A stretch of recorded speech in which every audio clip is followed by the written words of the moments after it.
what up?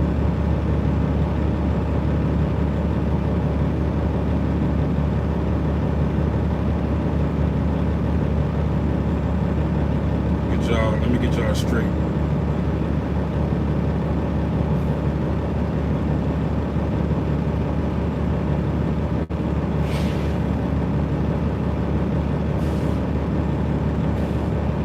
What up? What up, Red Top? Jaquan, what up? Hollywood, what up? Drone Jones, what's going on?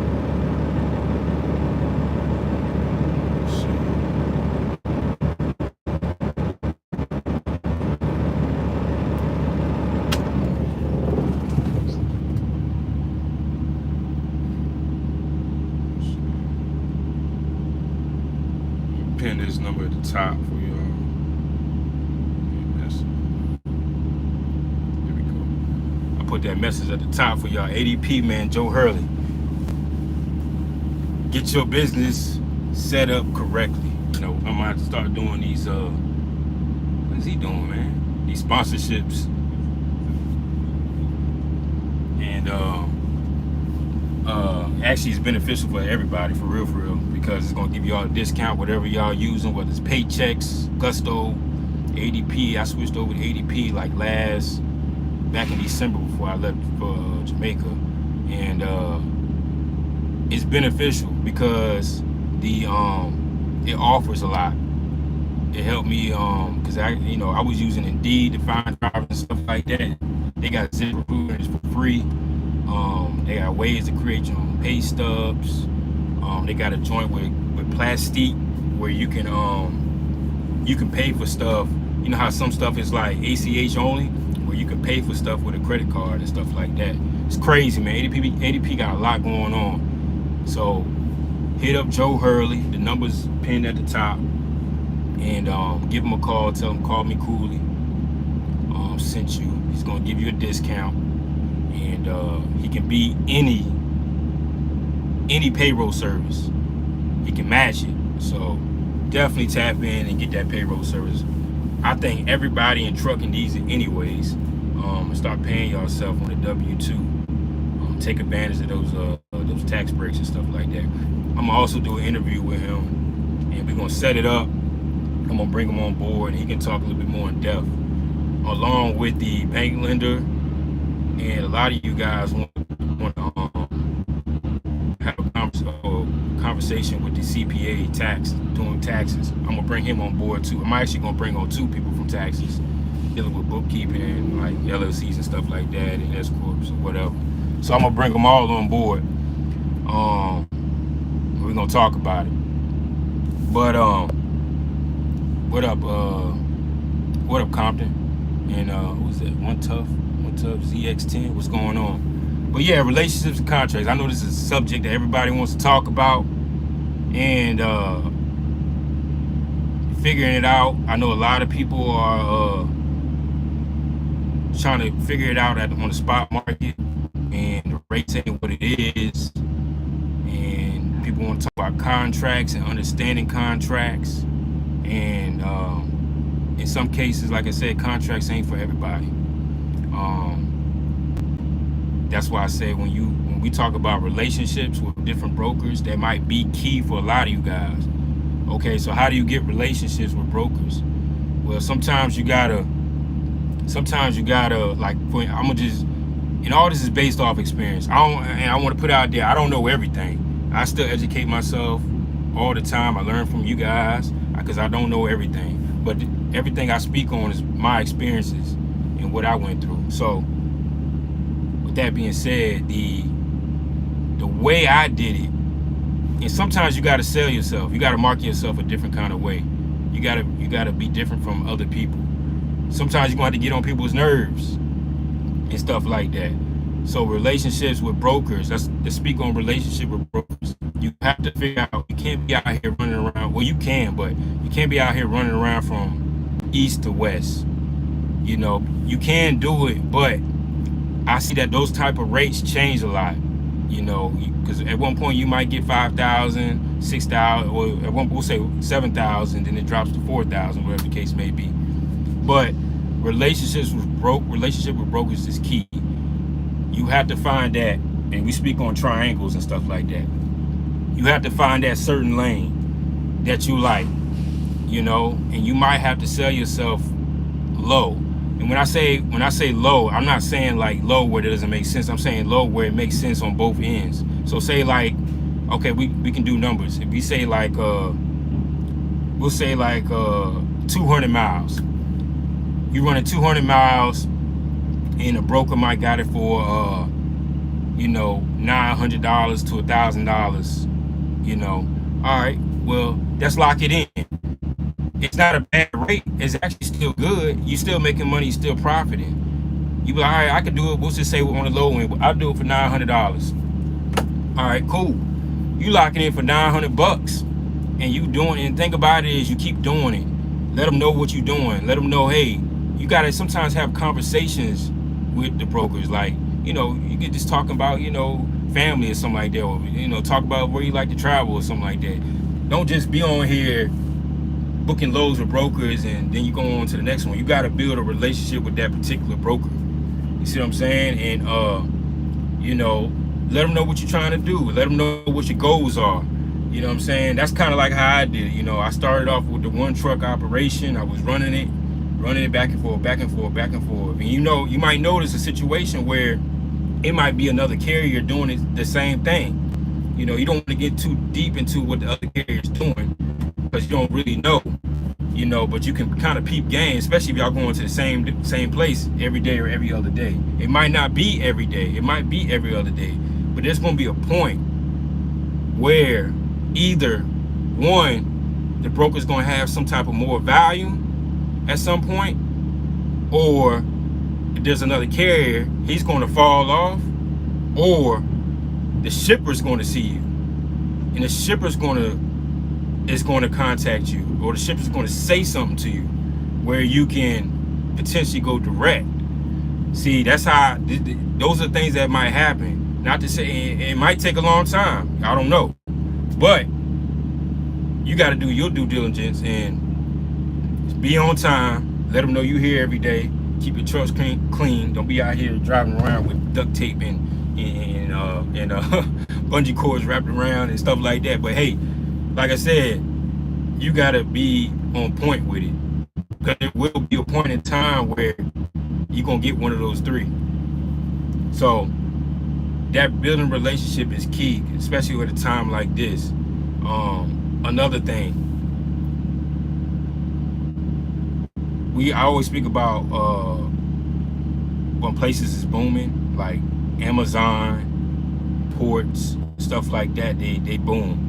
At some point they boom. But you got to be very careful with that, because when something is booming, 9 times out of 10 is when it goes downhill, it goes downhill. So you got to be very careful having all your eggs in one basket. You got to spread it out a little bit. You got to do different things. The mindset, when I was talking about mindsets and stuff like that, those you guys that the mindset of coming in the game, getting you on authority, and just think about, yeah, I'm gonna come in and I'm gonna just do power only. You can't think like that.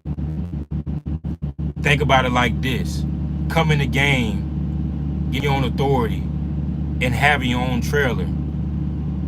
Have your own trailer, and you can do power only. You got to stop being at the mercy of other people. I'm gonna say that again. You got to stop being at the mercy of other people, because once you start being at the mercy of other people, they got a chokehold on you. You want to have your own equipment. I'm just speaking on authority. If you don't got the cash to get your own authority, stay leased on. Stay leased on. Build your funds up and go get with a trailer. You know what I'm saying? Then go get your authority. Now I kind of flip between the relationship and the whole thing about this, but I had to speak about that, man. Stop being at the mercy of other people. Have a truck and have a trailer. Have options. You want to be able to, if you want to do power only, that's cool. But at least have a trailer to do power only and have your own equipment. So you can bounce around. And you could do that with a drive-in. You know what I'm saying? Same thing, either or, flatbed, power only. for power only, either or. You can do either or, but don't be only doing power only, because now, like I said, it's very hard. I never done power only ever. I think one driver did power only over here, and that was just a situation because we had to pick up a trailer. But never done power only, never done it, never. I just don't see the benefit of it. I mean, I see the benefit of it, but it's just like some of that stuff just don't make sense to me. I don't know. The way I think about numbers might be different from somebody else think about numbers. But that's the thing about pertaining to being at the mercy of other people and stuff like that. But as far as relationship with brokers, for our relationship with brokers, y'all have to start building that relationship with a broker. You might not like it. You might think it's a sucker move. It's not a sucker move. At the end of the day, it's a business. You gotta build that. It's like a marriage. You know, you gotta figure out, you know, eventually at some point you'll be able to graduate. But at some of you guys, as a one truck operation, it might be cool to do a relationship with a broker, because now we're going to speak about contracts. If you're a one truck operation and you got a contract, you got to think about, and I spoke about it in the video the other day, being able to stand on that contract every day or every other day or whatever the case may be is the setup. Because one thing about customers, they don't care about you taking off, you going on vacation, this, that, and the third. All they care about is that product being picked up and delivered. And if you can't stand on that, then what's the point of getting a contract? Now, if you do get a contract, you better take advantage of that contract, because now, once you get that one-in-one, you got a one truck operation. Now you can take advantage of trying to expand. Now you know how much money you make in a week. Everything's gonna work out itself. Once you start knowing how much money is coming in every week, you can expand. It's kind of similar to how I did it. You can expand. You can go the route that I did with the trailers, or you can go the route of, you know, buying trucks, or, you know, renting trucks, whatever the case may be, but it got to make sense. You know, put a driver in it. Now you got you know, you got little bits and pieces of the puzzle where you can put it together. Now you can understand, all right, well, I'm making this much money. How much can I afford to buy a trailer? Or how much can I afford to buy a truck? Like what I did was I bought my first two trailers cash. It was like $7,000. One was like $7,000. I think the other was like $7,500, I think it was. But I bought the two trailers, and I started hiring on operators. So what I did was, when I was a one truck operation, I bought the two trailers, and I hired one operator. I put that one operator on that lane, and I went to go do something else. So, you know what I'm saying, we had that communication back and forth, you know, let them know what I'm doing, this, that, and the third. And then eventually, they gave me more work. So I already had the other trailers just sitting, because remember, I paid cash. It's not like I was, you know, it's not like I had a payment on it or anything like that. So the other trailer was just sitting. Boom, he gave me another load, Monday through Friday. Boom, I hire another driver, put him on that lane. Now we got 2 loads per day, Monday through Friday. You see where I'm coming with this? You see what I'm saying? Now, you know, I got the 2 drivers over there. I'm still out here doing my thing, finding other lanes to get. It took a while, but what I was doing, not only was I had those 2 lanes running, or 2 loads running per day, but I was branding my company and marketing my company. And on top of that, I was, so now we here, and we got all this relationship and stuff going on, and we got these lanes running, you know, everything made sense. But think about it like this, I didn't have all my eggs in that one situation. I was always trying to find something different. You know, I don't want to put all my eggs in one broker, because you never know. Even with brokers go out of business too. You know, they file bankruptcy. You know, once all that stuff happens, then, you know, it's over. You know, so never have all your eggs. I never understood the whole thing about Amazon. You know, I had my conversation about Amazon and stuff with different people and stuff like that. I considered it, looked into it. I'm set up with Amazon. But the way Amazon rolls, and I saw a video with what's her name? What's the girl name out of? I think she out of Texas. I can't think of that girl name. But anyways, she was at Amazon. She had like, I think 13, 14 trucks over there at Amazon, and one situation happened, and the whole contract got canceled. You see what I'm talking about? Amazon is dirty. They dirty. The way they play ball is dirty. Being at the mercy of Amazon, the way they roll is crazy. You know, if a situation ever happened with Amazon, they say, hey, we got this contract, it's paying X amount of dollars, I would never put all my trucks over there. I'll give them like maybe 1 or 2 trucks. That's about it. But you gotta spread your situations around. You can't have all your eggs in one contract. You gotta have another contract somewhere else. If you're trying to work on another situation or something, you gotta spread it out. Same thing with it's the same thing with company drivers and owner operators. And I just noticed that this year, or a little bit of last year, really, towards the end of last year, this year, I have to open it up a little bit.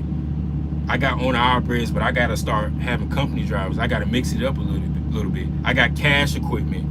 I got finance equipment. I got rental equipment. You see where I'm going with this? I got a mixture of different things. It's not just one thing, you know. And I didn't, you know, I think I did a video talking about cash trucks or whatever. It's cool to get cash trucks, but that's not make this a thing, the narrative of you have to have a cash truck to win. I didn't have a cash truck. I financed my truck. I financed my trailer, my first trailer. They paid off now. You see what I'm saying? So that narrative about cash equipment, yeah, you get all your money and stuff like that, but let's talk about this. People with cash equipment, are they taking care of the equipment? You see where I'm going with that? Like, it's a lot of the narrative about cash equipment, and people got cash equipment and getting all the profit, but then they ain't taking care of the equipment. So you got to be on point with that. And of course, with finance equipment, you got to take care of the equipment as well. So a lot of people don't have a better understanding about money. They make all this money, $10,000 a week and stuff like that, but they blow it. You have to invest into your company. You have to keep more in your company. You can't, and that's why I talk about payroll. Payroll in ADP helps you out a lot, because now once you start seeing how much bills you got on your personal, you can pay yourself a reasonable amount, and that's going to help you control your money. I pinned it at the top. ADP Joe Hurley, hit him up. Get right. He does LLCs, you know, LLCs and stuff like that, S corps too. But I want to focus on payroll, because a lot of you guys don't have a payroll set up, and you're not paying yourself. I know what you're doing. You're paying yourself out your business account, and you're doing like Zelle transfers. I know what's going on. I know what y'all doing. Y'all taking the money out the business account and you're transferring it to your personal account. Stop doing that. Definitely stop doing that. You're gonna learn the hard way. But y'all ain't got to admit to it. But I know what's going on. Let me see what y'all talking about, man. What up, Shane? Trailers are now going for 10K. It should be no problem. Drivers getting their own equipment. Man, yeah. What up, Owen? Trailers at an all-time. Trailers are low right now, and they're gonna keep going down. It's crazy. Now it's a good time for y'all to, if y'all gonna finance something, go do it. If you're gonna buy it cash, go do it. But when you finance equipment, make sure you're getting the best deal, because the way the lenders work is on a point system. So make sure you have a solid plan. Don't go out here and buy you don't have to go out here and buy brand new equipment. A 2013 trailer does the same thing as a 2023 trailer. What's the difference? It's not like we out here running around pulling ice cream every day. I haven't pulled an ice cream load yet in none of the trailers. We won't do ice cream just because of the for one, the market for ice cream is not the same. It's not worth it. If something happens, more likely something will happen, you know. But it's cool in wintertime or whatever. Summertime, yeah, it's a no-go. But you don't have to go out here and buy brand new equipment. I'm not telling y'all to go out here and buy brand new equipment. Y'all saw I just bought them 2016 trucks. My goal was, I was trying to be at a 2016, between the 2016 and 2018. That's it. I don't want a 2019 or newer. I want a 2016 to the 2018 with a Cummins. I knew exactly what I wanted, and that's how you should be when you're buying equipment. You got to know exactly what you want. Just like trailers, you know, before I was buying older trailers, I'm not doing that no more because there's a lot of work with the, you know, depending on floors and stuff like that, and the stuff I'm hauling, the weight, a lot of things determine that. So now where I'm at now, I'm only buying 2013s or newer. The 2013, well, I won't say or newer, 2013s, between 2013 and 2015 is where I'm at as far as buying equipment, trailers. But right now I'm at a point right now, like I said, I just purchased another trailer, which is a 2013 with 16,000 hours on it. I got to pick up next week, but I'm at a point right now where I don't have to buy equipment no more. I can rent or lease trailers. Like I can go out here, I got a plug right now where I can go out here and go get trailers and plug and play. Because at a certain point, man, you don't want to, that's a lot of maintenance dealing with owning trailers and stuff like that. So I can kind of mess around with different things right now. I can kind of play around with different things if it makes sense. I see a lot of brokers. Yeah, it's a lot of, yeah, that's true. A lot of brokers are disappearing. It's a lot of scams going on still. But yeah, you're right about that too. Never, what did you say, Jaquan, cash or finance, but never lease. Leasing equipment, yeah. Well, the way what's going on right now, you can't lease equipment. Like what Ryder got going on, if you doing OTR, if they don't know what you're doing, if you don't got a contract with somebody, you can't even lease equipment. You can't even, they don't even want their trucks OTR. Once you say something about OTR, they go like, nah. You say something about Amazon, they say, nah. They don't want no parts of that. That's why I said they know what's going on. I don't know about the Penske deal. I do know about Penske, and you can go get Penske trucks and trailers, but you got to pay a deposit or something like that, which is crazy. They don't want no credit card. They want like a cashier's check or something like that. Yeah, you get it back once you return equipment, but I think they wanted like 10 grand for a truck, like 2,500 for a trailer or something like that. You can get anything you want if they have it available.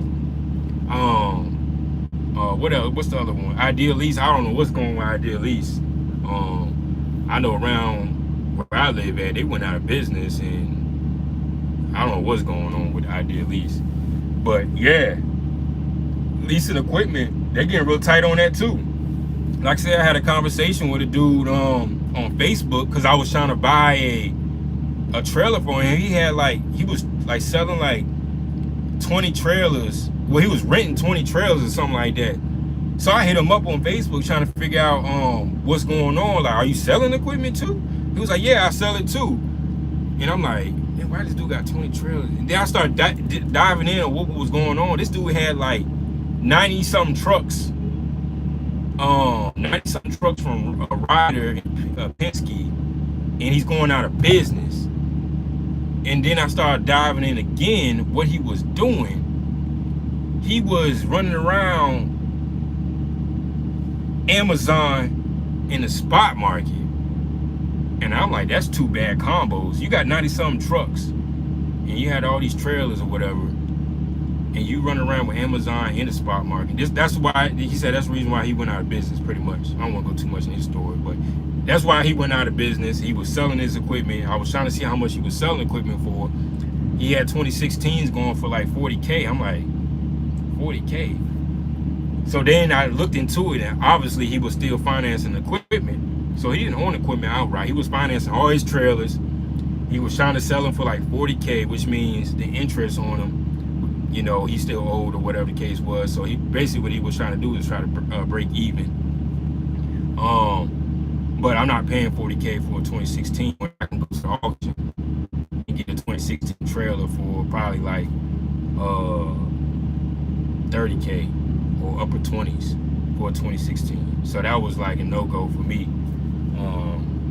I was like, no, I'm good. But yeah, that's what he was doing. So They getting real strict because people like that. They getting real strict. I know when I was at Metal Art, we was able to take the rider trucks over the road. That wasn't a problem. They was able to subcontract it to owner operators as a lease, a full maintenance lease deal, and you can take the trucks OTR. Now that I think about it, if I ever call Metal Art back, I'm pretty sure they ain't even doing that deal no more because everything going on. Everybody was out here doing this, that, and the third, and running around, and they couldn't afford those trucks. So now Ryder came back and was like, all right, well, since y'all can't afford the trucks, we're gonna put restrictions on them. We want to know where you're going with those trucks. We want the phone numbers or the people you're working with. We want to know where the trucks are going, and so we can come up with a calculation and determine whether you qualify for this deal or not. That's what they're doing.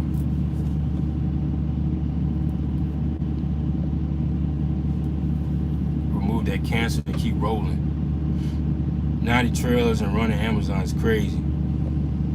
Yeah, I asked him about that. I was like, why you never try to get contracts? He said, man, I was doing this for like 5 years or something like that, or 6 years, he said, and everything was good. And I'm like, everything was good. In trucking, everything is not good. And for his experience, I would have thought that he would have tried to at least get some type of contracts to balance all that out. But to have 90-something trucks between Ryder and Penske and to mess around with Amazon and the load board is crazy to me. That combo is tragic. Like I said, Amazon, man, I don't know, man. The Amazon thing is crazy to me, and I really don't want to talk about Amazon because I know there's a lot of guys that do box trucks and they trying to do it, and I don't want to talk about box trucks right now. I'm gonna have a whole video about box trucks and the way that people going about it is just crazy to me. Just the fact that you can go get a box truck with no CDL and people just going straight to Amazon the mindset is crazy. But that's gonna be another video. But yeah, man, going back to relationships, I hope y'all understand the whole thing about relationship with brokers and contracts. You know, like I said, contracts, it's not for everybody. You might run into a situation where you might be, like I said, a one truck operation, a contract, whatever. But if you do, you need to take advantage of that. Definitely take advantage of that and win with it. Once you get a contract, all you need to do is put the pieces together. That's it. Put the pieces together because you on your way. I didn't need to. Did I say anything about that? I just acquired 2 more contracts yesterday, which is crazy how that happened. Well, 2 contracts yesterday, and I got one. I actually got my first flatbed contract, and the way I got that was crazy because I wasn't even trying to. I don't even know anything about flatbed. The way that happened was because I had to fix the floor of my trailer on one of the trailers, and I was going over there to get a steel plate or whatever. And me and dude start talking or whatever, and he started asking me what I was doing and stuff like that. And I told him I was doing refrigeration, and I was a trucking company or whatever. But I was telling him I'm also a broker or whatever. And he was like, "Hey man, I'm looking for some help moving some freight around. You think you can help me out?" And I was like, well, can the product go on a reefer? He was like, nah, they gotta go on a flatbed, and everything gotta be tarp. And I was like, okay, I don't know anything about flatbed, I'll figure it out. He was like, all right, well, give me information, I'm gonna send you over the stuff we need. And next thing you know, it was a done deal. Like, I was like, damn, okay, well, I guess I'm gonna have to figure it out. But I'll figure it out. I don't know too much flatbed. I can always call Leak up somebody and figure it all out. But yeah, I got the flatbed customer. Then I acquired 2 more customers yesterday at the same. Well, one was in the morning, and the other one was like later on in the afternoon where I was ready to wrap things up. They hit me. They called me and was like, "Hey man, I've been trying to call you. What's your number?" He said, "No, he didn't say what's my number. He said I had got the numbers mixed up." That's what he said. So I secured another contract doing flowers again. But yeah, like I said, like I got another approach about obtaining customers, which I'm not gonna drop them on this video, but like I said, I'm gonna do the consultations, and I got tactics on ways to get customers. real life, it worked the way I did it, and I think it should work for y'all guys. If you got that hustle in you to do it, I think it should work for you guys to get customers for those you guys are trying to actually grow or scale. But I'm gonna show y'all how to do it. Those one-on-one consultations. What up, Lee? But yeah, I'm still, like I said, I'm still moving around, trying to figure things out myself, open it up a little bit, and trying to make the best of it. Trying to make the best of it. Y'all got any questions? Because they almost finished. You know me. Once they almost finished, I'm ready to wrap this up so I can get up the road.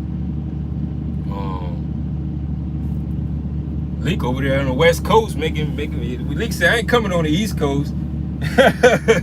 You over there messing around in Cali.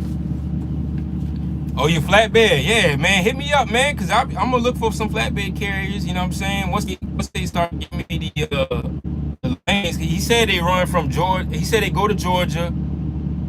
I know he said Georgia for sure, and I think he said Charlotte. I think he said Charlotte, coming out of VA, going to Charlotte, going to Georgia, and I want to say he said PA too, but I can't remember. I know he said Charlotte and Georgia for sure, but I think he said PA. That's the only places he go. But yeah, y'all hit me up. Call me Cooley804@gmail.com. If you want to get set up on the broker side, I send y'all over carrier packet and stuff like that. I'll send y'all carrier packet. And yeah, I could definitely use some help. Flatbed guys that want to haul something out of VA going to those destinations. That'll be a big help. Like I said, here go the phone calls. But I do know he said everything got to be tarp. I know a lot of you flatbed guys don't like tarping and stuff like that, but he did say everything got to be tarp. So I'm gonna just let y'all know right now. But that's what it is. But once I get more information about that, I'll be dropping some information, or I'll send out an email or a community post for y'all to tap in with me about that. I'm still working on the PA to Richmond too, doing reefer. I haven't forgot about what's his name? I can't remember his name, but I haven't forgot about you. Anybody that want to run some lanes from PA to back to Richmond, Virginia.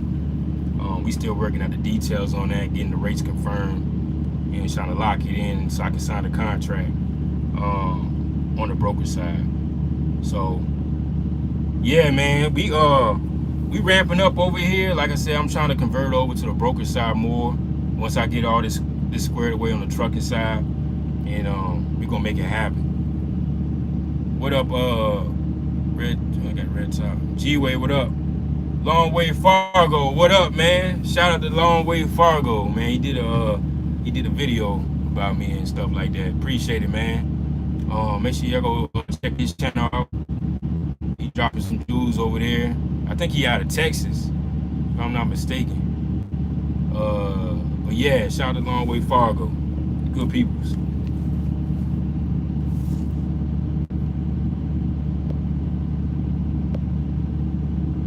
Ghost Town Bullies, I got you, man.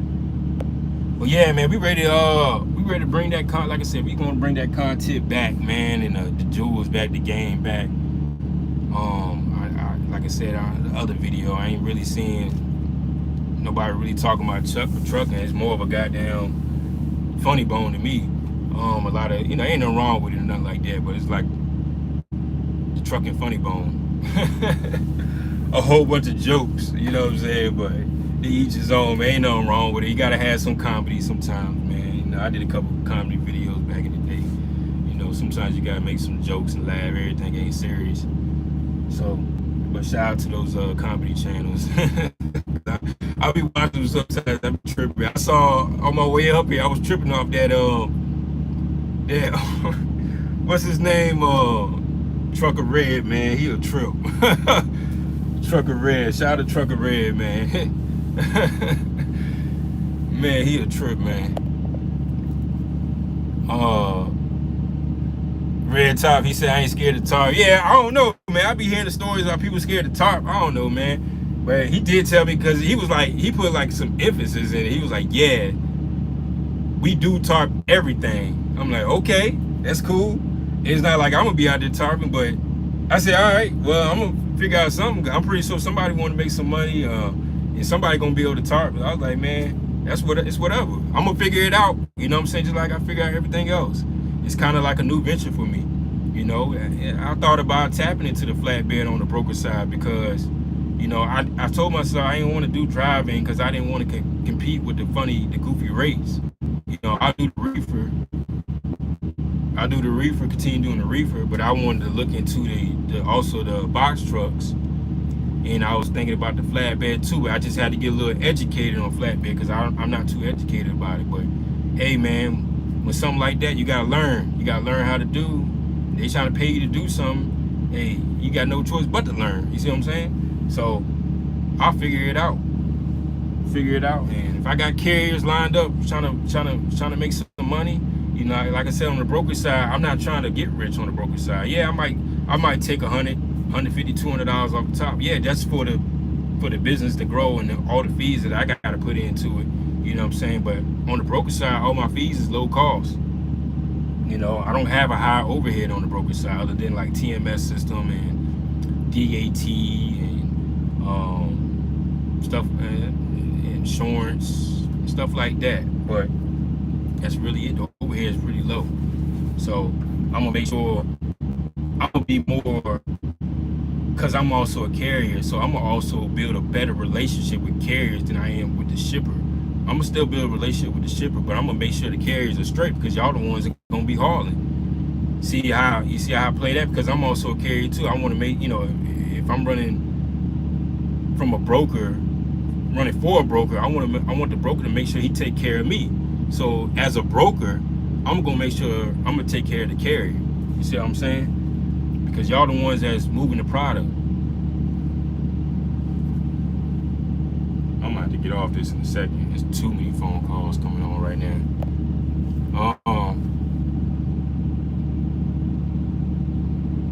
Holla at SoCal with a flatbed. I don't know SoCal. I don't know where his trucks run. He on the West Coast or whatever, but I don't know if he has trucks over here in Virginia or not. You know, like I started in Virginia. Like most of the customers, everybody I got, it really is in Virginia, really. But I hit him up. I don't have his number, but I don't know if he got trucks out in VA or not. Red Top, yeah, hit me up, Red Top. Call me Cooley 804@gmail.com so I can get your information. Hit me up on the email.